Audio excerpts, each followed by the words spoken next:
ఏపీలో మద్య నిషేధం హామీతో అధికార పగ్గాలు చేపట్టిన జగన్ ప్రభుత్వ మద్యం దుకాణాల ముసుగులో పెద్ద ఎత్తున అవినీతికి పాల్పడినట్లుగా సిట్ విచారణలో వెల్లడవుతోంది. ఏపీ లిక్కర్ స్కామ్ కేసుకు సంబంధించి సిట్ వేసిన 305 పేజీల ఛార్జ్షీట్లో దానికి సంబంధించి A1 రాజ్ కసిరెడ్డిని కీలక పాత్రధారిగా గుర్తించి అరెస్ట్ చేశారు. ఇక మాజీ MLA Chevireddy Bhaskar Reddy, sitting MP Peddireddy మిథున్లు సహా పలువురు ఓచరు లెక్క పెడుతున్నారు. ఫైనల్ గా ఈ స్కామ్ లో పెద్ద తెలకాయ ఎవరన్నది తేలాల్సి ఉందంటున్నారు. ఈ కుంభకోణంలో అంతిమ లబ్ధిదారుడు జగనే అన్న టాక్ ఉత్కంఠ రేపుతోంది. లిక్కర్ దందాలకు సంబంధించి ఇదే అతిపెద్ద స్కామ్ అని కూటమి ప్రభుత్వం చెబుతోంది. మరోవైపు కేసును దర్యాప్తు చేస్తున్న ప్రత్యేక పోలీస్ అధికారుల బృందం తమ విచారణను చివరి దశకు చేర్చినట్లు చెబుతున్నారు. ఇప్పటి వరకు 40 మందిని నిందితులుగా చూపగా 12 మందిని అరెస్ట్ చేశారు.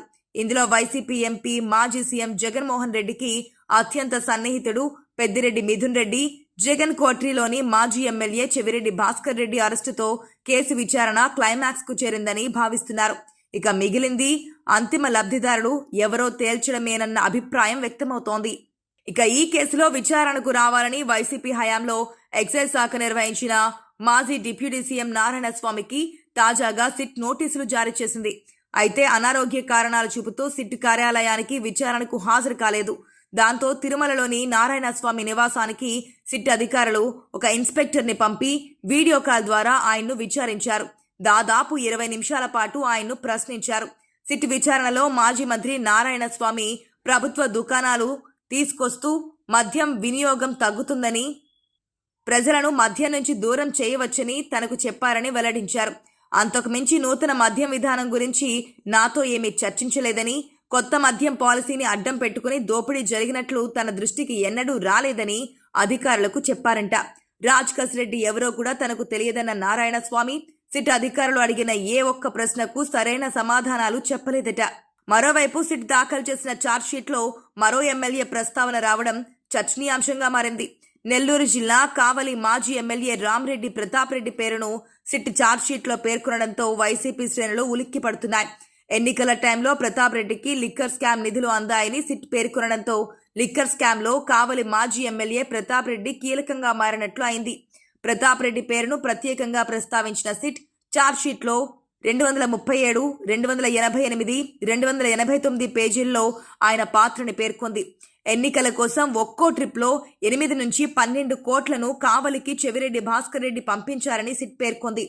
మార్చి 11, 2024న ప్రతాప్ రెడ్డికి ఈ డబ్బులను బాలాజీ యాదవ్ అందించారని సిట్ అధికారులు ఛార్జ్షీట్లో వెల్లడించారు.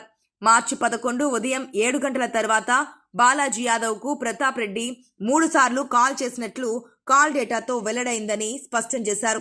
మార్చి 12వ తేదీ ఉదయం 9 గంటల 10 నిమిషాలకు బాలాజీ, నవీన్ కావలికి వచ్చారని, ఎన్నికల ఖర్చులకు లిక్కర్ స్కామ్ డబ్బులు అందించడానికే వారు వచ్చారని, ఆ డబ్బులే ఎన్నికల్లో ప్రతాప్ రెడ్డి పంచారని సిట్ అభియోగం మోపింది. బాలాజీ రిమాండ్ రిపోర్ట్లోనూ ప్రతాప్ రెడ్డి పేరు ప్రస్తావించిన సిట్ గత ఏడాది ఏప్రిల్ 1న కూడా ప్రతాప్ రెడ్డి పిఏకు బాలాజీ డబ్బులు అందించారని విచారణలో వెల్లడైందని పేర్కొంది.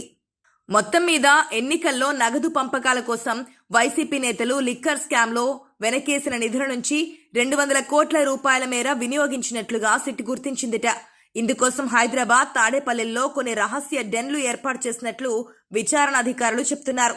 ఈ పంపిణీ వ్యవహారమంతా A38 నిందితుడు చెవిరెడ్డి భాస్కర్ రెడ్డి ఆధ్వర్యంలో నడిచిందిట. ఆయన సూచనల మేరకు ఎక్కడికక్కడ ఎంతెంత సొమ్ము తరలించాలో పథక రచన చేశారట. అందుకు చెవిరెడ్డి తండ్రి, కొడుకులు చైర్మన్లుగా వ్యవహరించిన తుడా వాహనాలను వాడినట్లు సిట్ అధికారులు గుర్తించారు. మొత్తానికి ఈ స్కామ్ లో ఇప్పటి వరకు వైసీపీ కీలక నేతలు చెవిరెడ్డి, మిథున్ రెడ్డి అరెస్టులవడంతో తర్వాత ఎవరనేది ఉత్కంఠ రేపుతోంది. A5గా విజయసాయిరెడ్డి అరెస్టుపై పెద్ద చర్చే జరుగుతోంది. అయితే ఆయన సిట్ విచారణకు పూర్తి స్థాయిలో సహకరిస్తున్నారు. అసలు రాజ్ కసిరెడ్డి పేరును ఫోకస్ చేసింది కూడా విజయసాయిరెడ్డి.